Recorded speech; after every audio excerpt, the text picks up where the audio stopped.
et qu'il cherche à satisfaire, il n'y arrive pas, alors là, la naissance de ces aberrations.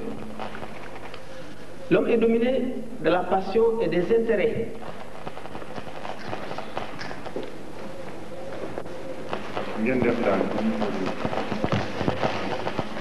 Et chacun est la seule religion qui convient à l'homme à son heure. Comme on a l'habitude de le dire, comme les trois étapes de l'enseignement se succèdent, l'enseignement élémentaire, puis secondaire, ensuite supérieur, quand l'homme a atteint sa maturité sur terre. La non-violence donc et la paix sont deux éléments réunis en un seul. Quand on dit la tolérance, il y a la paix. La paix donc fondamentale. L'islam est venu pour établir la paix ici-bas et à l'au-delà. Le premier verset révélé au prophète Mohammed est son propos très haut. Iqra bismi rabbika allazi khalaq. Lis, mais au nom de ton Seigneur qui a créé. Lis veut dire, Iqra veut dire, lis, agis, étudie, et tout ce que l'homme fait sur terre, l'homme doit le faire au nom de son Seigneur. En ce moment-là, la science apprise au nom du Seigneur est tout à fait paix. Donc, il rend les plus grands services à l'homme et puis il évite tous les inconvénients. La science qui est utilisée pour détruire l'homme sur terre, ou pour le dépasser, ou pour le réduire en esclavage, excusez-moi, n'est pas au nom du Seigneur. Donc, ce que le Seigneur nous enseigne vient pour le bien de l'homme sur terre et non pour le mal. Quand on utilise pour le mal, ça c'est une aberration. La religion est venue pour nous enseigner la paix, en commençant par la prière. Avec la prière, comme l'homme signe un contrat avec Dieu, il se dirige vers un point déterminé, il oublie tout, tous les intérêts, toutes les passions, il oublie tout devant Dieu. Il sent la grandeur écrasante de Dieu en station debout. Il récite ces versets grandioses du Coran qui sont admirables. Il sent que c'est Dieu lui-même qui parle. Là, il sent la présence de Dieu, la présence écrasante de Dieu, tout à fait auprès de lui, qui le domine, qui l'écrase. Quand il s'incline devant la grandeur de Dieu, parce qu'il sent grandeur en cette station. En cette station,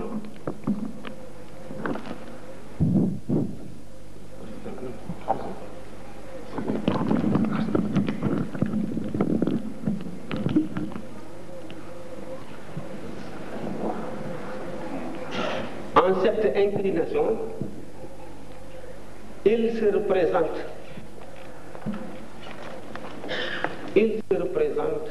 la bonté de Dieu, sa miséricorde et sa clémence.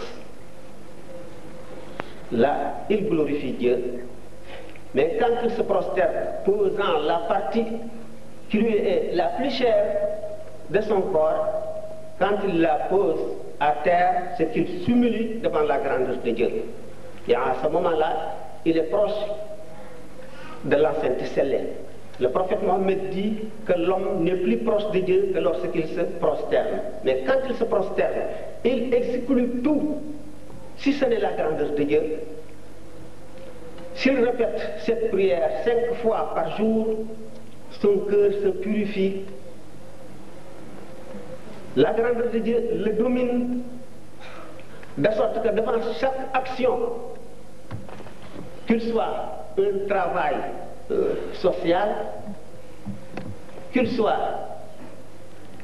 un travail qui relève d'une spécialité quelconque, il sent Dieu tout près de lui, qui l'empêche de faire du mal et de penser même à ce qui fait mal à un autre. C'est cette religion qui nous fait comprendre que l'homme est le frère de l'homme sur toute l'étendue de la terre, de l'extrême orient à l'extrême occident. Nous avons des preuves innombrables dans la vie du prophète et dans la propagation même de l'islam, parce que il est là qui envisagent la propagation de l'islam superficiellement et ne tiennent compte que de la manière exotérique qu'ils voient, que de la scène qui se déroule devant ses yeux quand il lit l'histoire, mais sans chercher à comprendre, parce que pour chaque effet, il y a une cause. Il doit chercher les causes. L'islam est tolérant, le prophète Mohammed est tolérant durant 10 ans que Mohammed reste à la Mecque. Les premiers musulmans ont subi les pires sévices de la part des païens. Mais Dieu n'a jamais permis à personne d'entre ses compagnons du prophète de se faire justice ou de se défendre. On subissait, mais avec plaisir, parce qu'on cherchait l'agrément de Dieu. Donc, quand on les a contraints à quitter leur patrie, leur ville natale, abandonnant là-bas leur fortune, leurs enfants, leurs parents et tout ce qu'ils possédaient, on les a dépossédés de tout ce qu'ils avaient et les contraints à quitter leur pays natal. Ils se sont installés à Médina et là aussi, ils n'ont pas reçu tout de suite l'autorisation de se venger ou de se défendre. Mais quand les mécréants, quand les païens de la Mecque ont exagéré, ont utilisé toutes sortes d'atrocités contre les musulmans, la chose a atteint la limite extrême. C'est là-bas où Dieu a fait révéler à son prophète le verset qui dit أذن للذين يقاتلون بأنهم ظلموا وإن الله على نصرهم لقدير. Aujourd'hui, on a permis, on a autorisé à ceux qui ont été opprimés longtemps et pendant longtemps à cause de leur religion seulement, à cause de leur foi, ils ont reçu l'autorité de se venger. Mais combattez seulement ceux qui vous combattent, mais ne dépassez pas les limites. Puisque l'homme n'avait pas la liberté d'embrasser la religion à cette fois, on l'empêchait, ce qui est injuste. Si un prophète est envoyé et qu'il vit parmi les hommes des dizaines d'années, et ses disciples, ses adeptes, n'ont même pas la possibilité d'effectuer les prières quotidiennes, ni les jeûnes du Ramadan, ni de chanter le nom de Dieu à haute voix. Cette contrainte doit atteindre ses limites quand ils ont quitté cette ville de la Mecque, la ville des païens, où ils disposent de tout et que les musulmans sont dépouillés de tout. Alors là, ils ont commencé à se penser que celui qui suit l'histoire, page par page, connaît le bien fondé de ce que nous venons de dire. Alors, pour dire donc que la religion islamique est une religion de paix, puisque c'est une question, c'est une réponse, donc ça doit être aussi. Une religion de paix, la tolérance. Aucune religion avant l'islam n'a connu cette paix et cette non-violence que professent les adeptes de la religion islamique. Alors, quand au Moyen-Âge, on ignorait tout de l'Orient et on ignorait presque tout, on ignorait tout de l'islam et on ignorait presque tout de l'Orient, on appelait Mohamed Maound. Pour certains, c'était un prêtre qui a déposé sa candidature pour être pape, il est intéressé, il est mécontent, donc c'est une discussion hérétique pour certains. C'est une scène en or déposée sur un éléphant. C'est à ce moment-là qu'on disait l'islam s'est propagé par les Arabes. Et l'être civilisé, donc le christianisme s'est propagé par le feu. Alors tout ça, si nous faisons attention, c'est que ce n'est pas bien fondé. Parce que l'islam, il ne...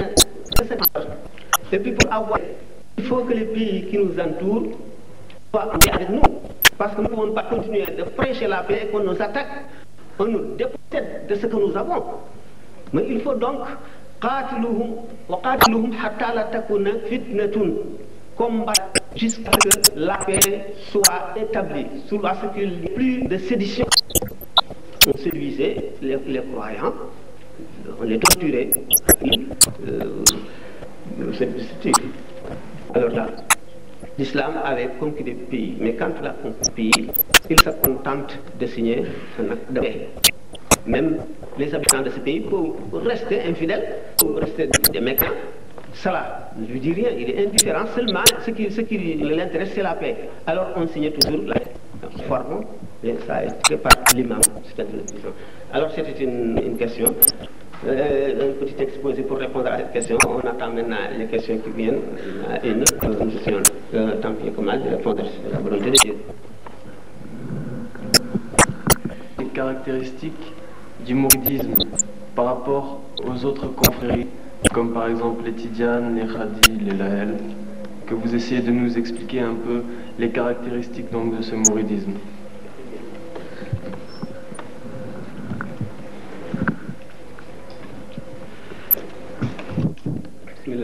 J'ai parlé tout à l'heure de l'évolution de l'homme sur terre et que ses besoins varient avec le temps.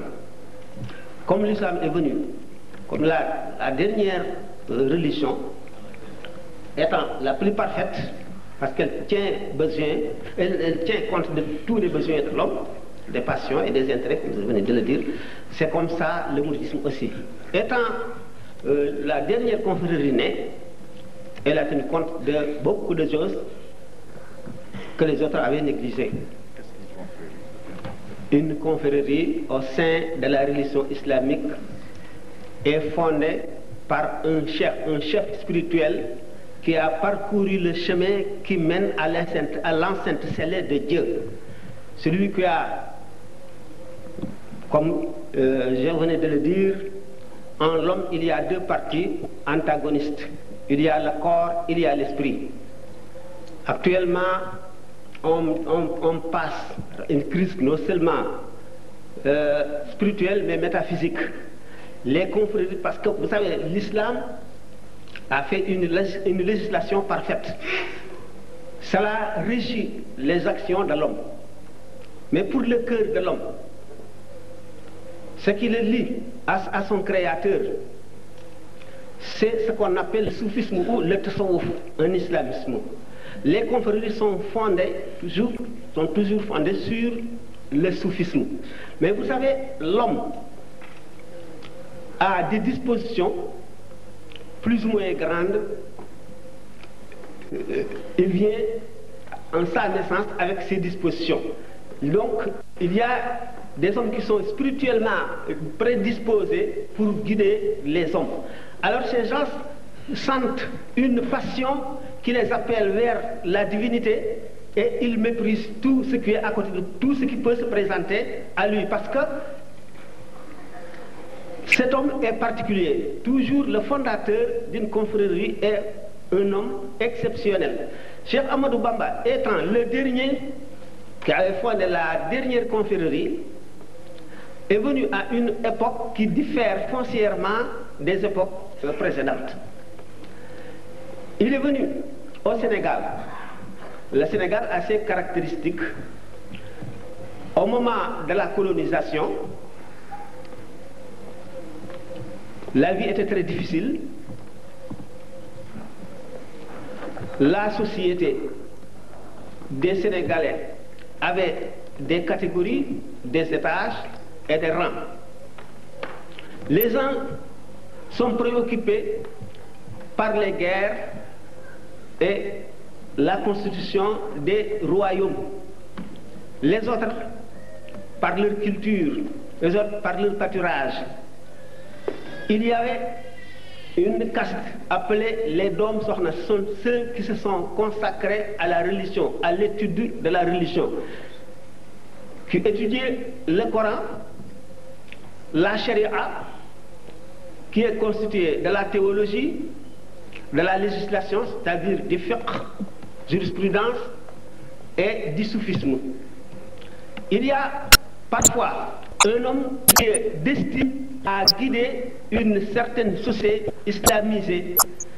En cette époque, c'est Ahmadou Bamba qui est venu et a trouvé des conditions très difficiles qui sont beaucoup plus compliquées que les époques précédentes. Il a fait sa théorie par l'amour de Dieu. Il s'est occupé afin de l'éloigner de tout ce qui peut lui causer du mal dans sa vie terrestre comme dans sa vie spirituelle. L'homme, comme je dis, est composé de deux nations différentes. Cheikh Ahmadou Bamba avait commencé par ouvrir des daara. Qu'est-ce que c'est une daara? Une daara est une localité où l'on réunit les disciples, qui sont les mourides. Quand on dit mouride, c'est aspirant, celui qui aspire à Dieu. Celui qui sait, qui connaît la difficulté de sauver son âme. Et il cherche maintenant comme un malade qui cherche un médecin. Il peut être un érudit, il peut connaître très bien l'islam, mais il y a le tasawwuf qui doit être pratiqué. Ce n'est pas une théorie, mais une pratique. Alors cette pratique, ceux qui sont spécialisés à cette pratique ont traversé des dures preuves. Ils connaissent le chemin par où doit passer le disciple pour aboutir à celle de Dieu. Cheikh Ahmadou Bamba était un spécialiste, mais exceptionnel. Il avait établi d'abord la foi, il consolide la foi. Pour consolider la foi, il faut quelque temps de l'isolement. Vous connaissez ce que c'est que l'isolement? Parce que dans la société, il y a toujours des maux spirituels. Il y a aussi des hommes malades qui peuvent contaminer celui qui cherche à aller gagner le bonheur parfait, c'est-à-dire l'agrément de Dieu. Quand, pendant cet isolement, il s'affame, il répète toujours les noms de Dieu, il lise le Coran, il professe le jeûne, et il se consacre donc à tout ce qui est recommandé par la religion. Le cheikh, par sa présence, par les exemples qu'il donne, par l'enseignement qu'il dispense, les aide, les élève, et à un moment donné, ils atteignent un stade où ils se sentent eux-mêmes des petits chefs spirituels qui peuvent guider d'autres. Mais tout d'abord, il faut d'abord, pour purifier le cœur, que le cœur ne contienne aucune haine pour n'importe quelle créature, qu'il soit un humain, un animal, parce que Dieu a miséricorde de toute sa créature. L'homme doit avoir pitié de toutes les créatures. Il souhaite pour tout le monde ce qu'il souhaite pour lui-même. Il ne garde aucune rancune, comme le cheikh a toujours donné des exemples vivants par ses actes, par ses paroles et par ses écrits. D'abord, on passe par les écrits pour enseigner. Après avoir appris la législation islamique, ce qu'on appelle la Sharia, on étudie aussi la voie des soufis qui sauve l'homme, qui rapproche l'homme à Dieu, puisque l'homme ne peut atteindre la proximité de Dieu s'il garde quelque rancune pour un humain, s'il a encore quelques passions temporelles. Il faut donc qu'il se débarrasse de tout cela, mais pour cela, c'est une tâche très délicate. Un cheikh qui a achevé son chemin, qui a achevé le combat contre l'âme charnelle, qui est le seul capable pour guider l'homme dans ses ténèbres. Donc Cheikh Ahmadou Bamba avait ses particularités parce que non seulement par les écrits, par les exemples, et puis par l'isolement et les ordres qu'il donne, sa seule présence, parce qu'il était devenu un saint personnage dont quand on s'approche de lui, on sent la grandeur de Dieu. Et puis le seul fait de le regarder nous fait oublier tout ce qui est temporel dans ce bas monde et nous fait aimer de Dieu. Tant et si bien que celui qui vit avec lui pendant quelques mois a perdu toutes les passions temporelles et il n'aspire qu'à Dieu. Alors si cela continue, les gens, les adeptes qui sont dans les daras, quand ils ont achevé ce voyage, ce long voyage difficile, sous le guide de Cheikh Ahmadou Bamba, quand ils achèvent ça, eux aussi, on les met en tête d'autres daras et eux aussi sont devenus des chefs spirituels. Bon, le Cheikh avait consacré un très grand temps à faire le panégyrique du prophète Mohammed. Il a dit donc cela, il dit que quand il écrit les panégyriques du prophète, il brûle les étapes et que le chemin que peut parcourir beaucoup de gens de Dieu, qu'il peut courir pendant 20 ans ou pendant une quinzaine d'années, il le parcourt pendant une année ou moins. Alors donc il avait des dons particuliers, mais il ordonne aussi aux disciples de répéter ces qasidas, c'est-à-dire ces panégyriques du prophète. Après avoir étudié l'islam à fond et après avoir pratiqué ce soufisme sous le guide du cheikh pendant longtemps, le mouride est devenu un chef spirituel qui est non seulement qui aspire à Dieu, mais qui a achevé son chemin et qui doit aider les autres aussi à achever son chemin. La tolérance de Cheikh Ahmadou Bamba, parce qu'il nous a donné des exemples, il nous a appris à être tolérant. La tolérance ne peut pas dépasser le stade où l'homme souhaite ce qu'il souhaite pour lui-même à tous les humains. Et celui, après avoir suivi les Suisses que lui ont fait l'autorité coloniale, il les a pardonnés. Il a pardonné à tous ses ennemis. Et quand il s'adresse à Dieu pour prier le bonheur, il ne prie pas ce bonheur pour lui-même ou pour ses adeptes seulement. Non pas pour les musulmans, mais pour toutes les créatures humaines. Nous avons beaucoup d'exemples dans les écrits de Ahmadou Bamba, nous l'avons aussi dans ses actes. Parce qu'en regardant faire, quand il agissait, quand il était avec lui, il avait le don de créer des occasions pour dispenser un enseignement. Si l'occasion ne sort pas, il en créait.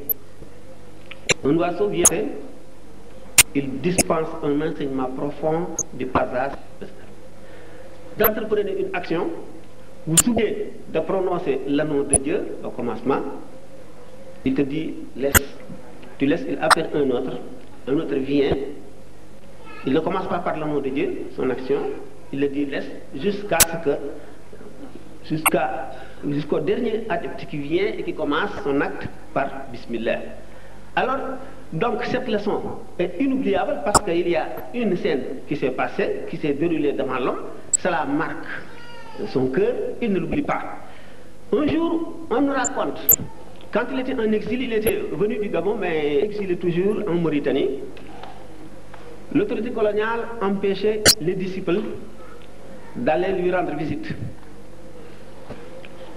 Mais les disciples, avec leur grand désir et l'amour qu'ils vouent à ce grand chef spirituel et qu'ils vouent à Dieu et à son prophète, ne pouvaient pas se patienter. Ils ne pouvaient pas rester sans le voir. Parce que l'homme était tellement fait que si on le voit une fois, on a son nostalgie à chaque instant quand on pense à lui et on ne l'oublie pas. Alors ces adeptes étaient comme des affamés qui avaient besoin de se rassasier.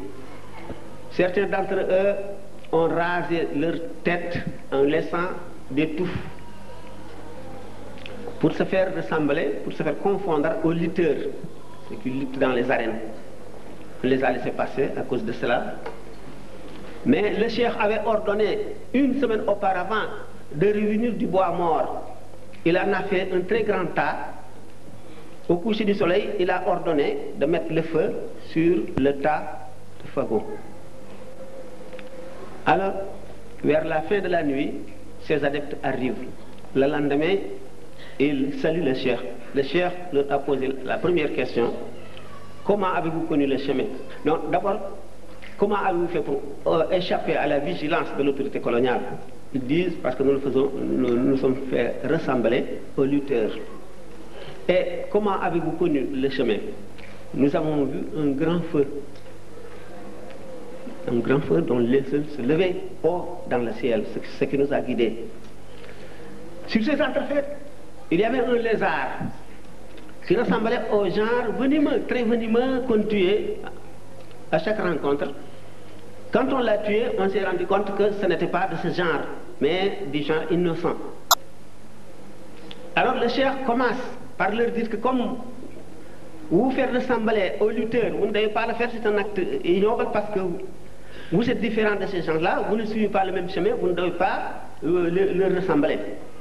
Alors ce lézard déjà tué, on dit que ah bon, parce qu'il ressemblait au genre venimeux, mais il dit ah donc, si vous ne voulez pas qu'on vous confonde avec un être, il ne faut pas jamais chercher à le ressembler, à se ressembler à lui. Alors donc c'est une leçon inoubliable. La deuxième leçon, qu'est-ce qui vous a guidé? Dis le feu. Dis donc, quiconque est égaré, ici-bas, quiconque est égaré, Dieu a fait le feu pour vous guider. Donc, comme le feu qu'on avait allumé vous a guidé, ceux qui sont égarés ici-bas, à l'au-delà, ils seront corrigés par le feu de la Géhenne, c'est-à-dire par l'enfer. Alors, ces trois questions sont gravées dans l'esprit des élèves. C'est comme ça, ainsi de suite. Comme il s'agit des questions et de réponses, je m'excuse d'avoir prolongé ma réponse au-delà de... J'ai trois questions à poser. Donc, pourquoi nous suivons la voie tracée de Serigne Touba de mouridisme? Qu'a fait Serigne Touba depuis sa naissance? Qu'est-ce que Serigne Touba a subi par ses ennemis? Je vous remercie. mbokk mi dafa am lu mu laaj ne lan la Serigne Touba wan yoon la jaaroon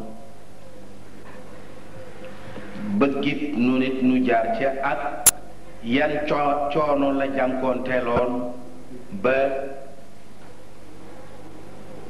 bi muy jaar ci yoon woowu ak lu tax nun nu topp ko. Serigne Touba ak Serigne Touba ni ko rasulullahi sallallahu alayhi wa sallam waxe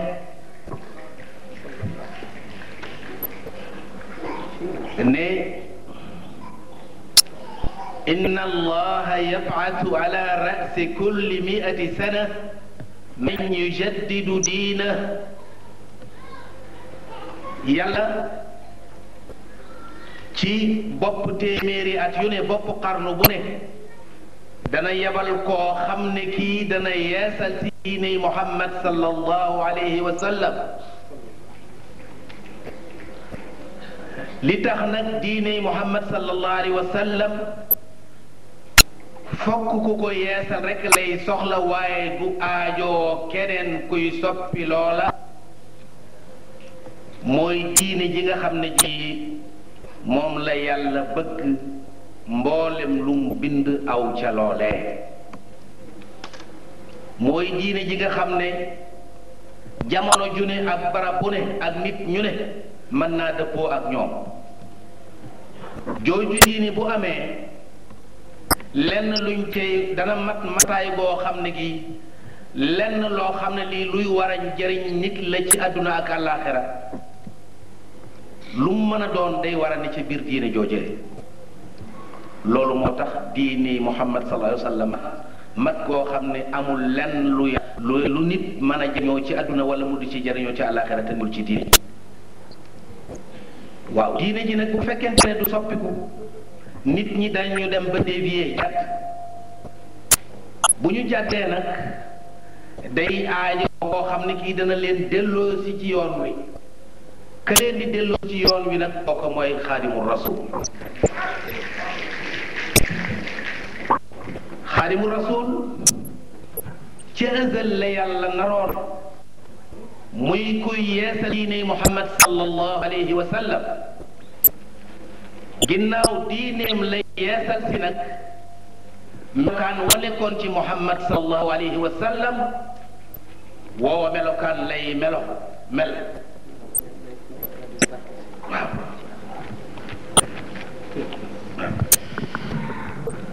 pour la réponse, Serigne Moustapha Lo commence, il a répondu à la première question, j'ai traduit. Il dit que c'est une tradition prophétique écrite dans le livre que le prophète avait dit que au début de chaque siècle de l'Hégire, Dieu envoie un homme, un rénovateur qui renouvelle la religion. Comme la religion islamique est la dernière et qui comporte tous les besoins de l'homme jusqu'à la fin des temps, on n'aura pas besoin d'autre religion, mais l'homme est oublié à la tête de chaque siècle pour notre siècle par des siècles de l'Hégire. Et puis du calendrier lunaire, non solaire, comme l'islam se base sur le calendrier lunaire. C'est Cheikh Ahmadou Bamba qui remplit toutes ces conditions et qui est venu pour renouveler cette religion. C'est pourquoi, donc, il est venu. Mais l'homme demande aussi ce qu'il a subi.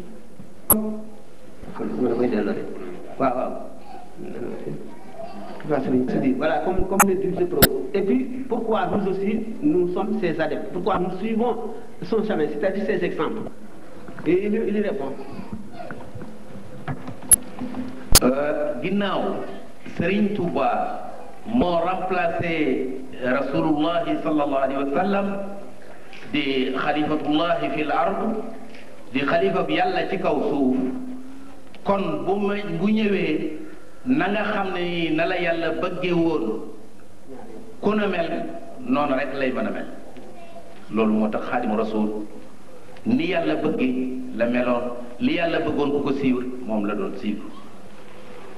Pourquoi nag nun nu suivre ko loolu moo ci waaw pourquoi nun nu topp ko loola moo di Serigne Touba ku ne xam na ne bi mu tolloo ci jàng alquran Serigne Momar Anta Sali moo ko dalal jox ko Serigne Mbusoobe mu jàngal ko Serigne Mbusoobe mi bokk ak maam Jaara Buso ndey ak baay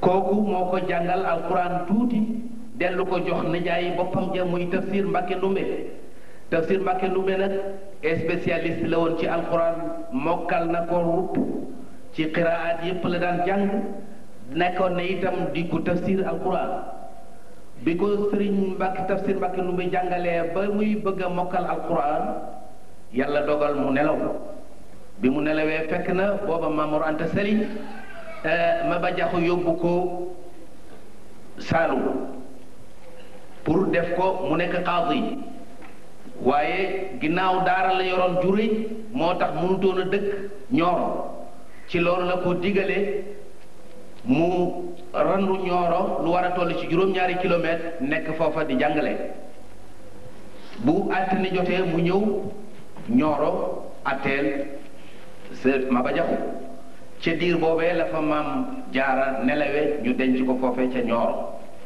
maam Jaara bu doxoon ndox mu duume dunu woon ci nu loola dana ba sëriñ jàngalekat la woon bi nga xamee ne yàlla dogal na Maba Jaxu nelaw mu daldi del si Mbàkke Bawal nekk fa ba bi Lat Joor ñëwee xeex ba dàq maa joojo daldi ne nag royaume gi muy doxalee royaume Sénégal ni mu koy doxalee léegi Kajoor ak Bawal ni mu koy doxalee léegi ci affaire l'islam la koy tëral ci loolu la indi Maam Mor Anta Sali indi ma jaxate kala ñu di ko atteel Maam Mor Anta Sali ci jamono yooyu mu wax ko la mu waxoon Maba du ma dëkk ci capital bi booba Lat Joor capitalu Sénégal mi ngi koo def kër Amadou Yàlla mu daal di dànd kër Amadou Yàlla lu war a toll ci juróom-ñaari kilomètre dëkk bu ñuy wax Pataar mu daal di nekk foofee boroom xam-xam yépp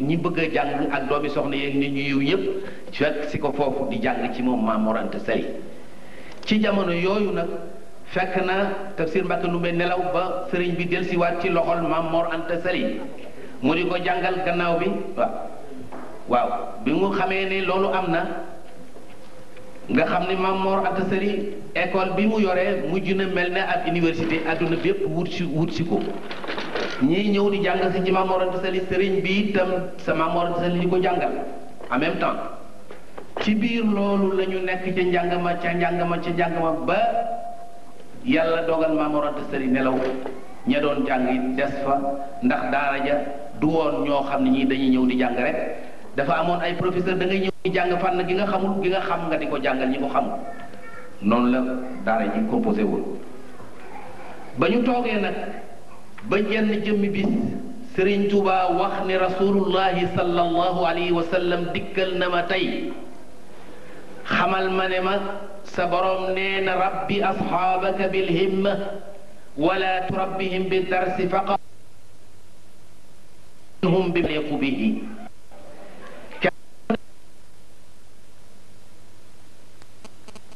jàngale rek sa borom nome na la ngay ki nga xam ne ki yaa war a yeesal diine lislaam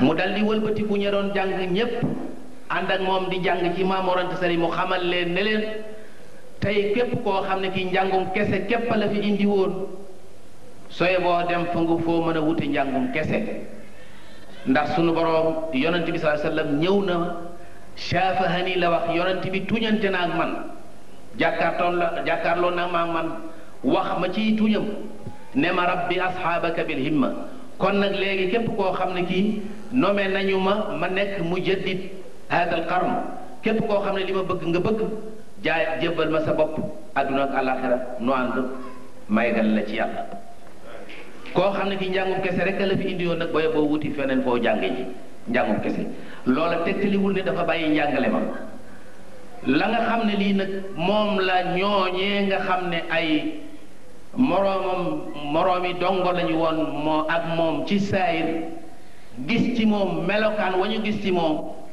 ak la mu leen wax gëm guñ ko gëm ak xam ne moom yi leen wax loolu yàlla jaral na ko loo xam ne ñoom ñooñee jaralu leen ko ñoom ñooñee teg nañ moomee itam teg na yàlla foo xam ne ñoom ñooñee teguñu ko fa looloo tax ba mu leen waxee loole ñu daal di wëlbatiku topp ca topp googee nag ci la formé ay nit nag ñoo xam ne ñii da leen a dessiné ñii di defare ba mu leen defar ba ñu set wecc ba mën a defare ba egg mu eggale leen ci yàlla dal di nommé ñooñee nag ñuy eggale nit ñi ci yàlla.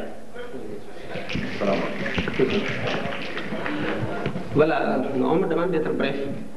Il a retracé la vie du cheikh depuis le début de sa scolarité jusqu'à son enseignement. Quand il a commencé à dispenser enseignement à côté de son père, ensuite après la disparition de son père, jusqu'à ce qu'un jour le prophète lui apparut et lui dit, ton Seigneur te dit maintenant d'éduquer tes disciples par ce que le soufi appelle la himma et non seulement par les leçons. Et ce jour, il a fait comprendre à ses disciples que, après avoir reçu cet ordre de Dieu, ceux qui ne visent que l'enseignement seulement, n'ont qu'à aller ailleurs chercher d'autres professeurs.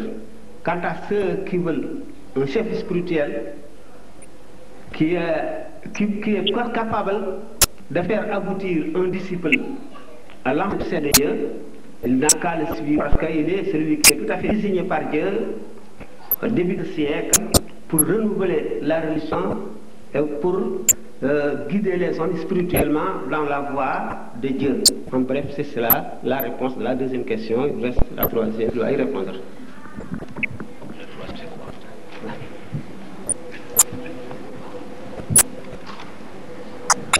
Pourquoi c'est une voie à subir?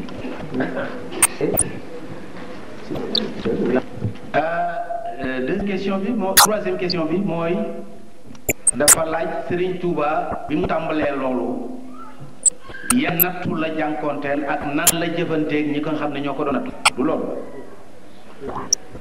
nattu yi mi ngi tàmbalee ci bi nga xamee ne tàmbali na di créer loolu di former ay nit di leen defar ci biir loolu la ñu gisee loo xam ne lii xamuñu ko woon miinuñu ko woon booba xam nga époque boobu temps boobu les colonialistes dañuy door a coloniser Sénégal te mouvement bu Xaadimu Rasuul bii nga xam ne moom la ko yonent bi sallallahu alayhi wa sallam sant mu war koo def loolu miinuñu ko xamuñu ko lii nga xam ne nag xamuñu ko ak miinuñu ko loolu moo waral te ñuy door a dugg ci réew mi moo taxoon wóoluwuñu ko ñu daal di koy déporté le 5 septembre 1895 yóbbu ko Gabon mu nekk fa ba 1902 ñu jëlee ko fa indi ko Sénégal le 11 novembre 1902 mu toog fi novembre décembre janvier mars avril mai juin le 13 juin 1903 ci lañu ko accusé wane ne day jënd arme pour xeex ak gouvernement colonial ba ñu wisi nga fekkuñu fa dara mu xamal leen ne leen man yaa jumlatan qad sallasu bi dalalihim man lam yakun waladun lahu aw walidu axrajtumuni natiqina bi annani abdul ilahi wa innani la mujahidu wa maqalukum inni ujahidu sadiqun wa inni li wajhi llahi jalla ujahidu wa maqalukum haqqun fa inni abduhu wa khadimu abdillahi wa huwa alhamidu wa maqalukum inni ujahidu sadiqun inni li wajhi llahi jalla ujahidu inni ujahidu bil ulumi wa bit tuqa abdan khadiman wal muhaymin shahidu wa madafi'i lati biha anfi al-ida biha yufariquni anidun qasidu dhikrun hakimun uhkimat ayatuhu mimman yuzahzihu ma yuridu al-marid amma rimahi fal ahadithu allati waradat an al-mahi wa ni'ma al-warid ba xasida ga jeex bi xasida gi jeexee nag ñu xam bi ñu ko vérifié fekkuñu fa arme lu dul li mu leen wax ci xasida googu sa am naa arme sama arme mooy alquranul karim am naa ay xeej yu may guttee seen biir yi yooye moo di xadiisu rasulullahi sallallahu alayhi wa sallam waaw sayfi alladi yafritu la man sallasu tawxiduhu fa huwa al ilahu alwaxid am naa jaasi ju may dagge seen baat yi waaye jaasi jooju mooy wéetal yàlla danaa jihaad waaye jihaad ji may def ak li ngeen jàppe ne lay jihaati bokkewul inni ujahidu bil ulumi wa bit tuqa xam-xam ak ragal yàlla laay fexe ba dugal ko ci xoli nit ñi waaye du ma fab jaasi di dagg boppi nit ñi naan leen tuub leen ba xasida googu demee nag ñu daal di xam ne kii kat moom du xeex ak ñoom wutul arme wante bu yàggee dana influencer nit ñi ba du ñu am respect ci gouvernement colonial ñu daal di koy def décret ci le 13 juin ne nañ ko interdit yóbbu ko Mauritanie ñu yóbbu ko Mauritanie le 13 juin 1903 ba mars 1907 am na fa 4 ans et quelques ñu daal di wëlbatiku waa autorité mauritanienne dogu ci daal na génn ak nu mu génne ba Cheikh Sidiya Baba mi nga xam ne moom lañ ko tegoon ci loxoom wax ne wa ma aybuhu illa ibadatu rabbihi wa naf'ul wara fi subhihi wa masaa'i Sëriñ Tuubaa ku am ayib la ayib ju rëy waaye ayibam jooju jëpp kat li muy rëy rëy mooy jaamu yàlla ak jëriñ nit ñi guddeeg bëccëg loolu mooy sikkam ñu daal di koy jële foofa daal di def ko résidence surveillée Thiéyène 1907 ba mars 1907 ba 1912 fa ñu ko yóbbu woon nag ci Thiéyène dañoo waxoon ne foofu ab àll la boo xam ne bi may ñu muy recevoir ci 24 heures lu ëpp 6 personnes xam nga ginnaaw bi mu nekkee Mauritanie nit ñaa ngi gàddaay di jóge Sénégal di dem di jébbalu ci moom te ba mu demee Mauritanie genn wàllu Mauritanie gépp jébbalu nañ ci moom bu ñu ko indee ci biir Sénégal ña daan dem Mauritanie xam nga fii lu mu naqaree dem fa mooy gën a jàpp ni ci ñoom dem Mauritanie ñam amoon Mauritanie ñooñu mënatuñ koo mu ñoom it di ko fekk si te foofu amul commandant de cercle amul dara ku ko mën a surveiller ñu ne kat lii danger bu rëy la ndax defoon na ne du recevoir lu ëpp 6 personnes te fii amul commandant de cercle amul dara kon léegi nañ seet lieu régional yóbbu ko fa def ko fa résidence surveillée le 16 janvier 1912 ci lañu ko indi Diourbel def ko fa résidence surveillée ba le 27 le 19 juillet 1927 mu wuy ji borom kon bu ñu calculer lépp dana nekk fanweeri at ak ñett yoo xam ne mi ngi ci biir loxol colonial yi waaye lam cay nekk lépp ak coono ba mu jànkonteel ndax wax na moom ci boppam ne bi ñu ko yóbboo Gabon teg nañ ko ay nattu yoo xam ne toll na ne ay suratul baqara nag 285 aaya la téeméeri laaya la ak juróom-ñett fukk ak juróom nee na téeméeri nattu ak juróom-ñett fukk ak juróom teg nañ ko ba bi nga xamee ne yóbbu nañ ko Gabon nattu bu ci nekk mën naa génne nit àddina bi yooyu yépp amee mu metti lool dafa dal di wëlbatiku ni afawtu anil aadaay turran li wa ci man nafaahum li gayri sarmadan lastu adfaaw jéggal naa mboolem sama noon yi nga xam ne yi ñoo ma doon fitnaal ak a sonal kon coono boobu noonu la noon yi def ci moom te teewul moom mu yor jikkoy rasulullah sallallahu alayhi wa sallam jéggal leen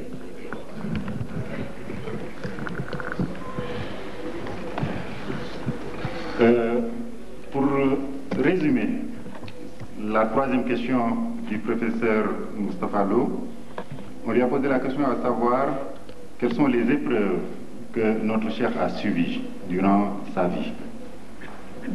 Il a commencé par dire que ces épreuves ont débuté tout juste dès qu'il a hérité l'école coranique qu'animait son père, qui était un éducateur, un professeur coranique et qui vivait tout près de la capitale de l'époque du roi qui s'appelait Ladjar. Il vivait dans cette capitale avec un grand poète sénégalais nommé Madiakhaté Kala.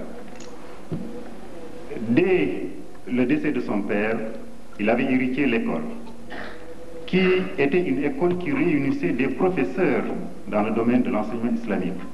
Parce que c'était des personnes qui avaient fini leur enseignement coranique, qui avaient fini leur enseignement chariatique et qui venaient se compléter dans l'éducation des disciplines comme la grammaire, la théorique ou dans le soufisme. Mais très jeune, tous les disciples de son père qui avaient l'âge de son père s'étaient tout de suite rendu compte que le jeune fils Ahmad Bamba les dépassait de loin de par sa capacité de compréhension. Il a fini donc par être le représentant de son père dans cette école. Et dès qu'il a reçu l'ordre de Dieu par l'intermédiaire de son maître spirituel, qui est le prophète Mohammed sallallahu alayhi wa sallam, de ne plus éduquer ses élèves de par la norme classique, qui est l'enseignement du Coran, l'enseignement de la charia, mais d'éduquer désormais les âmes. Il a vu l'école complètement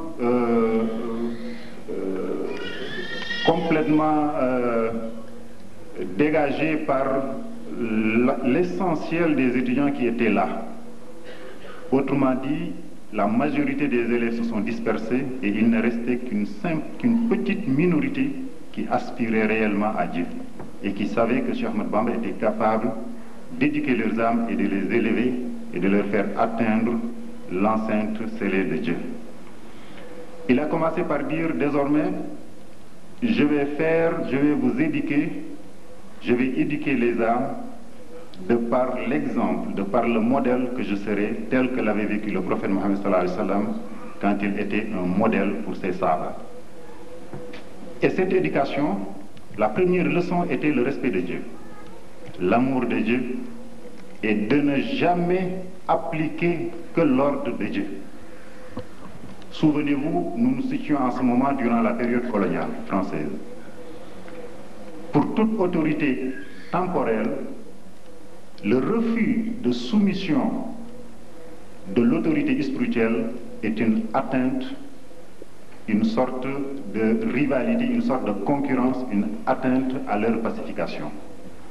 C'est ainsi que des jeunes administrateurs coloniaux qui n'avaient pas l'expérience avaient compris le sens de son éducation, qui était une éducation spirituelle. Beaucoup l'ont regretté d'ailleurs après, parce qu'ils ont vu que Cheikh Ahmadou Bamba, on pouvait facilement être d'accord avec lui si on lui avait laissé le petit coin dont il avait besoin pour adorer uniquement Dieu et pour éduquer ses enfants. C'est pourquoi il a dit Inni ujahidu bil ilmi wa tuqa, comme l'a dit le professeur Moustapha Lo. Je fais la guerre sainte de par la science et par la crainte révérentielle de Dieu. Au moment où les amis de son père lui reprochaient de ne pas se succéder à son père auprès du roi comme étant le juge musulman du roi du Sénégal de l'époque qui était Lat Dior. Et depuis, il les a donné 3 réponses en leur disant que pour mes ennemis et pour tous ceux qui me critiquent, ma réponse et mes armes contre tous mes critiques et tous mes ennemis seraient de 3 ordres. Le premier, ma première arme serait le Coran. La deuxième arme serait la sunna du prophète Mohammed sallallahu alayhi wa sallam. Et la troisième arme serait le tawhid, qui est l'unicité de Dieu.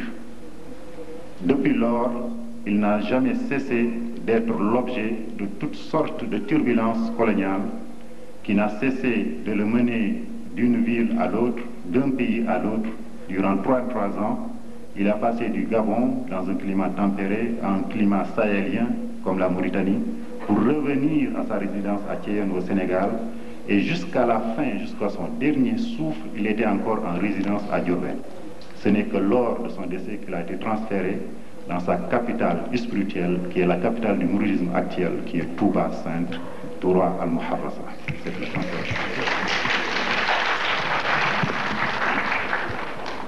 Oui, nous continuons toujours dans la... L'islam a prévu, étant la dernière religion la plus parfaite qui régit toutes les actions de l'homme, toutes ses pensées, dans tous les domaines, l'islam a prévu donc la vie de l'homme comme un bateau qui quitte ici pour gagner l'Indochine. Dans ce bateau, on a prévu le nombre de voyageurs et leurs fils qui naîtront en chemin, les petits-fils, les maladies qui surgiront et tous les besoins que l'homme aura pendant ce parcours. On a donc tout prévu. L'islam est ainsi. Il a régi tous les actes de l'homme, toutes ses pensées, toutes les situations. Il a tenu compte de l'évolution de l'homme sur terre et de l'évolution même des climats, parce qu'il y a 2 parties en islam. La partie purement spirituelle qui régit la confession de l'homme, sa foi en Dieu, ses attributs, les anges, ce qui se passera en son séjour dans la tombe, pendant la résurrection et la station debout avant le jugement du grand jour et tout. Alors cette partie reste immuable.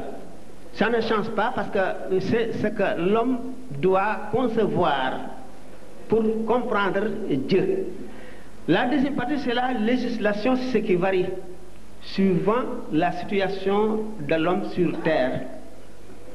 Il a un esprit dont il faut tenir compte pour régir. Mais le jour où le dernier verset, ou l'avant-dernier verset est révélé au prophète pendant son dernier pèlerinage, Al-yawma akmaltu lakum dinakum wa atmamtu alaykum ni'mati wa raditu lakum al-islam dinan. Aujourd'hui, j'ai parfait votre religion. J'ai parfait pour vous le bonheur. Je vous ai accordé le bonheur éternel si vous suivez le bon chemin. Et c'est l'islam que j'agrée comme religion pour vous. C'est la seule que j'agrée pour vous. Ce jour, la législation était loin d'être encore achevée. Parce qu'il y a toujours les cadis, il y a les érudits, mais il y a des règles immuables qui régissent toutes les actions de l'homme. Bon, donc, en considérant une société donnée, nous nous rendons immédiatement compte que les courants de pensée qui ont eu lieu ici et les doctrines, tout ça était le fait de l'homme. L'homme ne peut tenir compte que de ce qui l'environne, que d'une situation actuelle, que de ce qu'il voit et ce qu'il connaît. Tandis que Dieu connaît tout. Dieu ne peut pas être contenu ni dans le temps ni dans l'espace. Il n'a pas de demain, d'aujourd'hui, d'hier. Non. Tout est présent aux yeux de Dieu. Donc, il a tout prévu. Ceux qui ont étudié profondément le Coran savent bien le bien fondé de cela.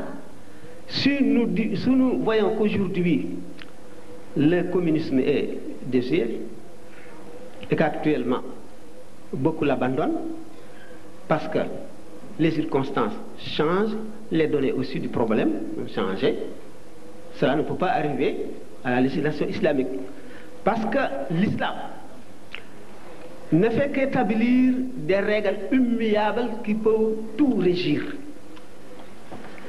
qui sont bonnes dans toutes les situations, jusqu'à la fin du monde. Mais le reste dépend de la capacité des cerveaux de l'homme. Mais il faut qu'il tienne compte de l'esprit de l'islam. L'islam ne peut pas rester comme une momie, ne peut pas être dépassé en lisant le Coran. Le Coran n'est pas venu pour nous donner des vérités scientifiques, ça on le sait, parce que les vérités scientifiques seront dépassées un jour.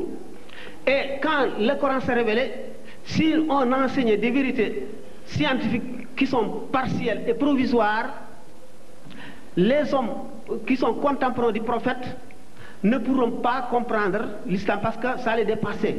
Mais si cela continue, les hommes, avec leur science, leur technologie, dépasseront aussi ce stade où le Coran s'est révélé. Parce que les vérités que nous dispense le Coran et la religion sont immuables, sont éternelles et valables, même si nous nous transportons sur une autre planète. Si nous vivons sur une autre planète, ce sont toujours des vérités immuables. Alors donc, le Coran nous défend d'être injuste envers quiconque dans toutes nos entreprises, dans nos traitements, dans notre conception, dans nos actes et dans nos paroles. Si nous tenons compte de cela, il faut que cette conception soit exempte de tout ce que le Coran évite. Parce qu'il y a toujours un mal pour l'homme. Même s'il ne le voit pas aujourd'hui, il le verra demain. Bon donc, si nous voyons que, par exemple, prenons un exemple des banques. Prenons un exemple des banques et la conception de l'islam. Ce que l'islam évite, c'est d'être injuste envers l'homme, c'est-à-dire de se servir de ses biens malgré sans son consentement. Même s'il consent, mais il ignore un élément qui, s'il le connaissait, il n'aurait pas accepté. Le Coran nous interdit de cela, nous interdit de faire cela. Bon, c'est l'usure donc qui fait le bénéfice le plus copié, le plus rapidement acquis. Mais si le Coran nous interdit certaines formes de traitement, certaines formes de conduite ou de comportement, si nous voyons toujours, nous voyons un mal ou bien une injustice qui nous atteint ou qui atteint celui que nous traitons.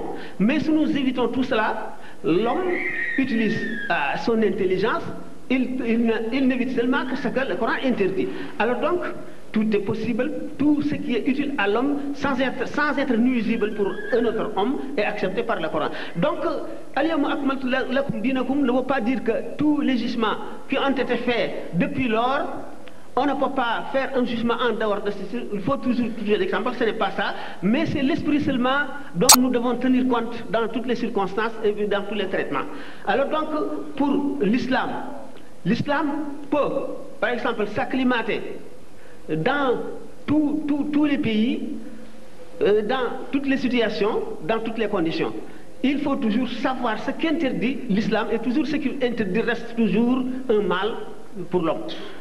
Donc il n'y a pas d'étroitesse dans l'esprit de l'islam. L'islam est suffisamment élastique et il accepte tout ce qui fait un bien pour l'homme, et puis il n'interdit que le mal. Donc il faut comprendre ainsi. La partie qui reste immuable, c'est la métaphysique, la partie qui est purement métaphysique. Mais pour la législation, c'est assez élastique. Quand nous le comprenons très bien, nous nous comportons sans aucun mal, et puis sans être contraints de rien, de quoi que ce soit dans notre vie terrestre. Nous nous excusons auprès de nos hôtes en langue française, parce que nous savons que c'est la première conférence et la plupart de nos disciples qui sont ici présents ne la maîtrisent pas bien et ont la nostalgie des questions spirituelles qu'ils veulent poser au niveau de nos conférenciers en Wolof et la réponse en Wolof. Nous vous permettrons, auquel cas où vous avez des questions, de les poser. Éventuellement, ils répondront au fur et à mesure. Mais nous excusons d'avance de commencer réellement la discussion maintenant en Wolof. Et toutes les questions vont être centralisées par Murtala Amar, qui répartirait les réponses entre les deux conférenciers, Serigne Sambay et Serigne Moustapha Lo. Donc nous vous en remercions. Il sera aidé par le chargé culturel de la communauté. dafa am menn mbokk muy laaj benn laaj bu am solo. laaj boobu nag muy wax ni dafa bëggoon ñu wax ko naka la ñi nga xam ne ñooy immigré yi di mën a jëfandikoo seen lislaam, ndax xam nañ ne ndigalu lislaam daj na fu ne, waaye jëfandikoo ga fii mel na ni ay gàllankoor a nga ca. muy laaj nag naka la immigré di dundee ànd ak lislaamam.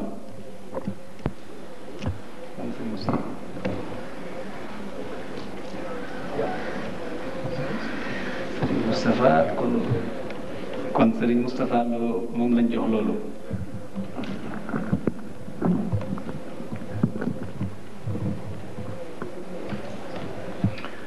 asalaamaaleykum wa rahmatullahi taala wa barakaatu.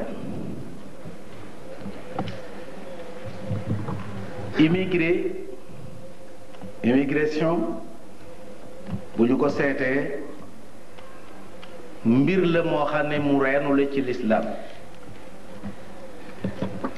ndax rasulullahi sallallahu alayhi wa sallam mooy ki ko jëkk a def.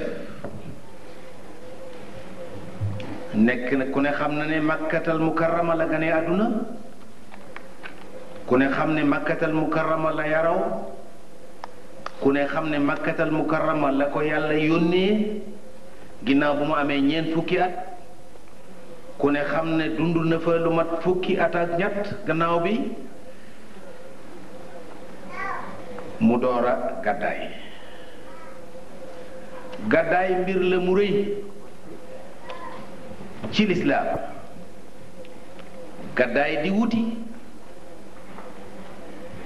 ka laaji diini benn révisé pour diine comme na yonente bi sallallahu alayhi wa sallam defoon, wala laaji saayan wara ar rizq, révisé boo xam ne day dem di wuti lu mu yore ak njabootam. loolu lépp lu am la ci lislaam, lu reenu ci lislaam la, ndax loolu lépp rasulullahi sallallahu alayhi wa sallam def na ko ca ba ko yàlla yónneegul muy dem Shaam di ànd ak Abu Talib di commerce, di ko jàngal commerce. kon immigré boo mu doon def da ko doon def ngir dox di wut wërsëg wu mu war a mën a yore ak njabootam. bi ko yàlla yónnee itam dem na ngir fi ko yàlla yónnee jéem na fee planter l'islam ba tey mu daal di dem am yaakaar ci ne Madinatul Munawwara su demee li ko yàlla sant dana ko fa mën a tasaare ba loolu moo tax mu gàddaay Makkatal Mukarrama jëm Madina. kon ñaari gàddaay yooyu yépp lu ci nekk lu reenu ci lislaam la lu yàgg ci lislaam. ñaari gàddaay yooyu nag dafa am ñaari maanaa. hijra maanaam immigré daf di ñaar. yonent bi sallallahu alayhi wa sallam nee na al muhaajiru man haajara ma naha allahu anhu. ku ak immigré gàddaay gàddaayu maanaa dafa am muy gàddaay mu ne dëgg-dëggi gàddaay mooy gàddaay li nga xam ne moom la yàlla tere wan ko gannaaw jëm ca lam la digal. gàddaay gii nga xam ne moo tax ngeen di laaj bi it mooy jóge ci sam réew nekk ci sam réew am warugar wu la fa yàlla teg sa digganteeg say bokk sa digganteeg sa njaboot sa digganteeg sa teraangay jëmi bopp ak sa digganteeg loo war a defare sa àllaaxira ji nga xam ne ji fii dañu fay jaar rek ngir liggéey fële la nu jëm fële nañu faye itam li nu liggéey fii loola dal ci sa kaw nga yaakaar ne boo jógee dem feneen da nga fa mën a sakku loo xam ne lii sa warugar wii la nga ca man da nga ko ca mën a def mooy jóge ngeen jóge Sénégal ñëw fii ak ñene Italie ñene Amérique ak ñene feneen ñooñu nag ni ñu war a mel mooy bu ñu gàddaayee nekk ci réew moo xam ne mii du réewum jullit ñaari gàddaayu maanawi gi ak gàddaayu xissi ga dafa war a am maddi ga gàddaay ga nga xam ne gàddaayu maanaa la muy la yonent bi waxoon ni al muhaajiru man haajara ma naha allahu anhu ku gàddaay ak ku aje gàddaay dëgg-dëggi gàddaay mooy gàddaay li nga xam ne moom la yàlla tere nga wan ko gannaaw.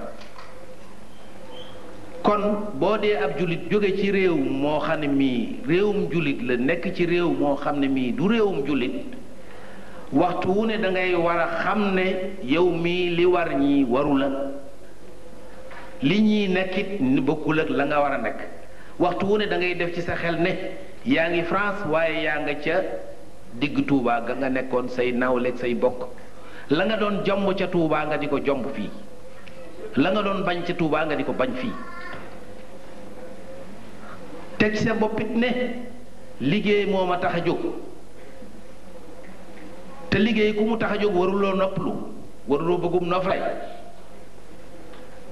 boo fekkente ne liggéey la tax a jóg nga fas yéenee liggéey te nangoo sonn boo nangoo sonn ba noppi boo nangoo sonn sunu borom jombul jox la xéewal xéewal googee nag bu la ko joxee itam boo ko yàqatee doo am loo delloo ca réew ma